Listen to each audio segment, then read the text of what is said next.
देखो भाई, उतार चढ़ाव ज़िंदगी की कड़वी सच्चाई है। ये अमीर और गरीब आदमी में भेदभाव नहीं करती। लेकिन जब बुरा वक्त आता है तो कई सारे ऐसे लोग होते हैं जो डिप्रेशन में चले जाते हैं, अपना मानसिक संतुलन खो बैठते हैं, यहाँ तक कि सुसाइड तक कर लेते हैं। उदाहरण के तौर पर कोई ऐसा इंसान है जिससे उसका घर चलता है, अचानक किसी एक्सीडेंट में या फिर किसी बीमारी की वजह से उसकी डेथ हो जाती है, तो अब ऐसे में परिवार की जिम्मेदारी आ जाती है उस लड़के पर जो अभी कम उम्र का है या अभी अभी किशोरावस्था में आया है। अब ऐसे में जो टोला मोहल्ले वाले लोग हैं वो आके बोले लगते हैं कि अब कैसे जिएगा, खाएगा, कहीं बैंक में पैसा रखा है कि नहीं, बहन का शादी कैसे करवाएगा। मतलब ये जिस टोन में आपको बोलते हैं, जिस तरीके से बोलते हैं, उससे ऐसा जो परिवार है जिसके ऊपर ये मुसीबत आई है वो और ज़्यादा टेंशन में आ जाते हैं। इन बैल बकाट लोगों को इतनी सी अकल बुद्धि नहीं है कि जिसके परिवार में मुसीबत आया उससे कैसे पेश आते हैं, कैसे बात करते हैं। अरे भाई, सांत्वना देने का लूर बुद्धि नहीं है तो दूर कोने में बैठना चुपचाप से साइड में, इतना फुरफुरा क्यों रहे हो। समझने वाली बात यहाँ पे ये है कि ऐसे सिचुएशन में बाहर के लोग आपको क्या बोल रहे हैं ये मायने रखता ही नहीं है। मायने सिर्फ एक चीज़ रखता है कि ऐसे सिचुएशन में हम अपने अंदर ही अंदर अपने आप से क्या बोल रहे हैं। मैं उन सारे लड़कों और लड़कियों से बोल रहा हूँ कि जिनके परिवार में ऐसा कुछ हो चुका है अभी अभी, तो ऐसे सिचुएशन में अपने आप से बोलो अच्छा है। अब ये बात थोड़ी अजीब लगेगी सुनने में कि ऐसे सिचुएशन में कोई कैसे बोल सकता है कि अच्छा है, क्योंकि इसके पीछे मनोवैज्ञानिक कारण है कि जब भी हम ऐसा सिचुएशन में अपने आप से बोल लेते हैं कि अच्छा है, तो ये किस तरीके से मेरे लिए अच्छा है, कैसे अच्छा है, अभी हमें नज़र आने लगता है। अब हमें दिखने लगता है कि अच्छा, पहले मैं फिजूल में अपने दोस्तों के साथ टाइम पास करता रहता था, पहले मुझे अपनी जिम्मेदारी का एहसास नहीं था, लेकिन अब मुझे अपनी जिम्मेदारी का एहसास हो चुका है। अब मैं और ज़्यादा जिम्मेदार हो गया हूँ। जिम्मेदारी में वो ताकत होती है जो इंसान से वो सब करवा लेती है जो करने का कोई सपने में भी नहीं सोच सकता। एक जिम्मेदार इंसान जो अपने काम के प्रति जिम्मेदार होता है, अपने परिवार के प्रति जिम्मेदार होता है, उसके साथ जो लोग जुड़े हुए हैं उन सब के प्रति जिम्मेदार होता है, उसका हर जगह सम्मान किया जाता है। अरे अच्छा है, जितना नॉलेज और एक्सपीरियंस हासिल करने में एक आम इंसान को 20 साल लग जाते हैं, उससे आधे से भी कम समय में मैं उतना नॉलेज और एक्सपीरियंस हासिल कर लूँगा दुनियादारी फेस कर करके। अरे अच्छा है भाई, इंडिया में से लाखों लड़के और लड़कियां जिनके परिवार में ऐसा कुछ हो जाता है, तो उन सब के लिए मुझे मिसाल बनना है, हौसला बनना है, एक उम्मीद की किरण बननी है कि जब किसी के परिवार में ऐसा कुछ हो तो मुझे देखकर उनको हिम्मत मिले कि जब ये लड़का बुरे वक्त में उठ के खड़ा हो सकता है, अपने परिवार को संभाल सकता है, बाउंस बैक कर सकता है, तो मैं क्यों नहीं कर सकता। तो ऐसा बनना है, मिसाल बनना है उनके लिए। और ये जो मौका मुझे मिला है, ये मिसाल बनने का मौका मिला है, इस मौके का तो मैं निचोड़ के फ़ायदा उठाऊँगा, यूँ ही नहीं जाने दूँगा। तो अब ऐसे ही आपको हज़ार चीज़ें नज़र आने लगती हैं कि ये किस तरीके से मेरे लिए अच्छा है, इससे मुझे तो फ़ायदा होगा ही, साथ ही साथ मेरे परिवार को भी कैसे फ़ायदा होगा, अभी हमें नज़र आने लगता है। तो एक ये तरीका है किसी भी बुरे से बुरे वक्त में उस सिचुएशन को देखने का और लाइफ में आगे बढ़ने का। और दूसरा तरीका है भगवान क्या हो गया, भगवान क्यों ऐसा कर दिया, भगवान रोते रहो ज़िंदगी भर। क्या लग रहा है कि दुनिया तुमको सहारा देगी, सपोर्ट करेगी। दिमाग ख़राब हो गया, कोई यहाँ सहारा देने वाला नहीं है। मक्खी खोजे घाव और आदमी खोजे दाव। यहाँ हर आदमी ताक लगाए बैठा है कब आपका बुरा वक्त आएगा, ताकि लोग आप पे हंसेंगे, आपका मजाक उड़ाएंगे कि जब तक बाप जिंदा था तब तक तो बहुत फुटानी करता था, अब क्या हो गया। गिरे हुए को ये दुनिया उठाती नहीं है और रगड़ देती, कुचल देती है। इसलिए कभी भी गिर के मत रहो, कमज़ोर बन के एकदम मत रहो। घर भर में भाई बहन में सबसे बड़े हो और तुम ही रोने पटकाने लगोगे तो परिवार को कौन संभालेगा यार।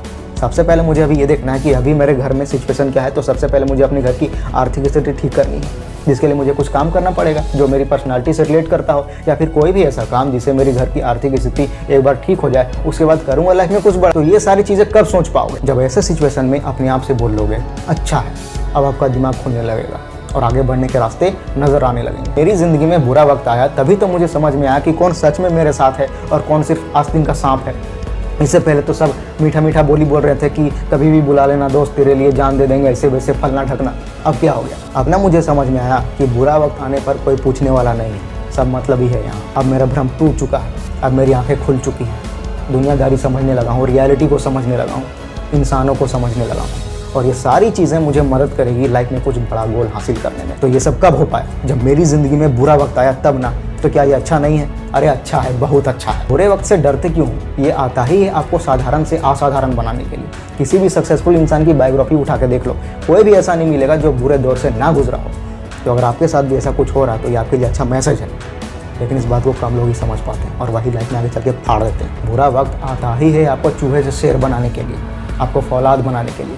इसलिए बुरे वक्त से डरो मत, इसका सम्मान करो। तो जब ये बातें हमारी समझ में आ जाती है एकदम बढ़िया से, तो अब चाहे हालात कितने भी बुरे हों, कुछ भी हमारे मुताबिक ना हो रहा हो, कितना भी बुरा वक्त आ जाए, लोग चाहे कितने भी नेगेटिव बोल रहे हो ऐसे सिचुएशन में, हम अपने आप से बोल लेते हैं अच्छा है। तो अब ये किस तरीके से मेरी ग्रोथ के लिए अच्छा है अब हमें दिखने लगता है, तो उसके मुताबिक हम लाइफ में आगे बढ़ते चले जाते हैं। तो बुरा वक्त कब पीछे छूट जाता है और हम कब आगे निकल जाते हैं लाइफ में, ये पता ही नहीं चलता, क्योंकि अब हमारी नज़र बिल्कुल सही जगह पे होती है। और जहाँ पे हमारी नज़र होती है वहीं से रिलेटेड थॉट्स और आइडियाज़ हमारे दिमाग में आने लगते हैं, हमारा दिमाग खुलने लगता है, तो आगे बढ़ने के रास्ते अपने आप ही नज़र आने लगते हैं। तो सच्चा दोस्त समझते थे, अब पता चला कि वो तो आस्तीन का सांप निकला।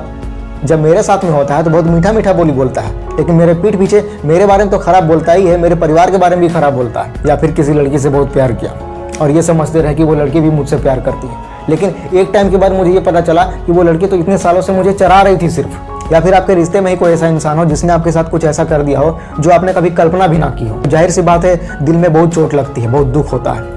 उनमें से कुछ लोग ऐसे भी होते हैं जिनके दिमाग में वो घटना बार बार याद आती रहती है और वो दुखी होते रहते हैं महीनों तक, सालों तक, और कोई कोई तो पूरी जिंदगी ही। तो अब सवाल ये उठता है कि ऐसा सिचुएशन में, ऐसी जो मनस्थिति है, इस मनस्थिति से हम बाहर कैसे निकलें। देखो भाई, हमें ये समझना होगा कि हम सब इस प्रकृति का ही हिस्सा हैं, इससे अलग नहीं है। जिस तरह प्रकृति लगातार बदलती रहती है, आज से नहीं पिछले करोड़ों सालों से बदलती चली आ रही है और आगे करोड़ों सालों तक बदलती ही रहेगी। एक ही दिन में देखो ना मौसम किस तरह बदलता है। कभी हल्की धूप निकलती है तो कभी खुल के धूप निकलती है, तो कभी बूंदाबांदी बारिश होने लगती है, तो कभी धूप निकलती नहीं है। तो ये सब क्या प्रकृति का हिस्सा नहीं है? कहीं पे बाढ़ आ जाती है तो कहीं पे सूखा आ जाता है, तो कहीं पे अचानक भूकंप आ जाता है, हजारों लोगों की जानें चली जाती हैं। कितने ऐसे बच्चे होते हैं जो अनाथ हो जाते हैं, कितने लोगों के भाई बहन चले जाते हैं दुनिया से, कितने लोगों के माँ बाप चले जाते हैं, कितने लोगों के बाल बच्चे चले जाते हैं दुनिया से। कई ऐसे भी लोग होते हैं जो बिल्कुल अकेले हो जाते हैं, कोई नहीं बचता उनका इस दुनिया में। हजारों लोग घायल हो जाते हैं, जिनमें से कई सारे ऐसे भी लोग होते हैं जिनका हाथ चला जाता है या जिनका पैर चला जाता है हमेशा के लिए। वो भी रोते हैं, बिलखते हैं, चीखते हैं, चिल्लाते हैं, उन्हें भी तकलीफ होती है, बहुत दुख होता है उन्हें भी। लेकिन वो उसी दुख के साथ अपनी पूरी जिंदगी नहीं बिताते, क्योंकि वो इस बात को अच्छी तरह जानते हैं कि प्रकृति में किसी तरह का बदलाव अगर होता है तो वो उनके हाथ में है ही नहीं। प्रकृति में अगर किसी तरह का कोई भी बदलाव होता है तो वो उनके कंट्रोल में है ही नहीं। वो इस बात को स्वीकार करते हैं कि बदलाव ही प्रकृति का नियम है, जिससे उनको आसानी होती है एक नई जिंदगी की शुरुआत करने में और जिंदगी में आगे बढ़ने में। बिल्कुल इसी तरह इंसान की भी जो प्रकृति है, यानी कि उसका जो स्वभाव है, उसका नियम भी है बदलते रहना। यानी कि जब आपका अच्छा वक्त चल रहा होगा तो जो आपके दोस्त लोग हैं, दोस्त यार जो भी हैं, आपकी जो गर्लफ्रेंड है या आपके रिश्तेदार लोग हैं, वो सब आपसे मीठा मीठा बोली बोलेंगे, एकदम प्रेम से रहेंगे आपके साथ। कई सारे लोग तो आपसे खुद आएंगे दोस्ती करने, लेकिन जैसे ही आपका बुरा वक्त आएगा ना तो सब अपना असली रंग दिखाना शुरू कर देंगे। सबका व्यवहार और बर्ताव बदल जाएगा आपके प्रति। तो ये सब प्रकृति का ही हिस्सा है, इससे अलग नहीं है।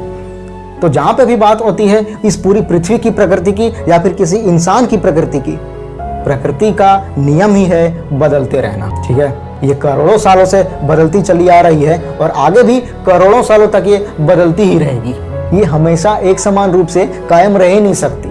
लेकिन पृथ्वी के मामले में तो हम ये बात स्वीकार कर लेते हैं, लेकिन इंसानों के मामले में हम ये बात स्वीकार कर ही नहीं पाते, इसीलिए हम दुखी रहते हैं और जिंदगी में आगे नहीं बढ़ पाते। तो जब भी कोई इंसान आपके साथ ऐसा कोई व्यवहार करे या बर्ताव करे जिससे आपके दिल को चोट पहुंचती है, आपकी भावनाओं को ठेस पहुंचती है, तो वहां पे दुखी नहीं होना है। तो उसे तुरंत रिलेट करो पूरी पृथ्वी की प्रकृति से कि इसका नियम ही है बदलते रहना। ये कुछ भी अनएक्सपेक्टेड नहीं है, ये बिल्कुल नॉर्मल है और इस बात को दिल से स्वीकार करो। तो अब आपकी जो दुख वाली मनस्थिति थी वो अब धीरे धीरे गायब होने लगेगी और अब आप एक नई जिंदगी की शुरुआत करोगे और जिंदगी में आगे बढ़ते ही चले जाओगे। लेकिन यहाँ पे एक अपवाद भी है कि अगर किसी इंसान ने आपके साथ कुछ ऐसा व्यवहार किया या फिर कोई बर्ताव ऐसा कर दिया जिससे सच में आपकी भावनाओं को ठेस पहुंची हो, तो ऐसे में आप सबसे पहले अपने अंदर झांक कर देखो कि कहीं आपसे तो कोई गलती नहीं हुई है।